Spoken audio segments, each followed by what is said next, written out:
Hi friends, welcome to my channel. ఈరోజు ఈ శారీకి నెట్ క్లాత్తో టెజల్స్ ఎలా వేయాలో చెప్తానండి. ఒక ప్లెయిన్ నెట్ క్లాత్ తీసుకుని మీ దగ్గర ఉన్న ఏదైనా బౌల్ దాని మీద పెట్టి రౌండ్గా కట్ చేసుకోండి.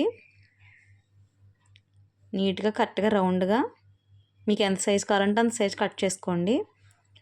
కట్ చేసుకున్న పీస్ని సూది దారంతో ఫోల్డింగ్ వేస్తున్నాను చూడండి. హాఫ్ కలర్ ఫోల్డింగ్ వేసుకోవాలి, ట్రయాంగిల్ వచ్చేలాగా. ఒక చివరన సూత్తో కుట్టుకుంటూ ఫస్ట్ ఒక 3 వేసేసుకోండి.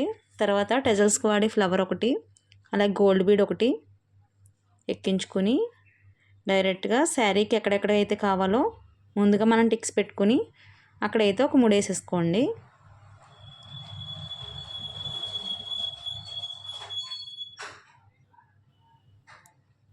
ఎంతో అందమైన నెట్ టెజల్స్ అయితే రెడీ అయిపోయినాయి చూడండి. వీడియో నచ్చితే లైక్ చేయండి.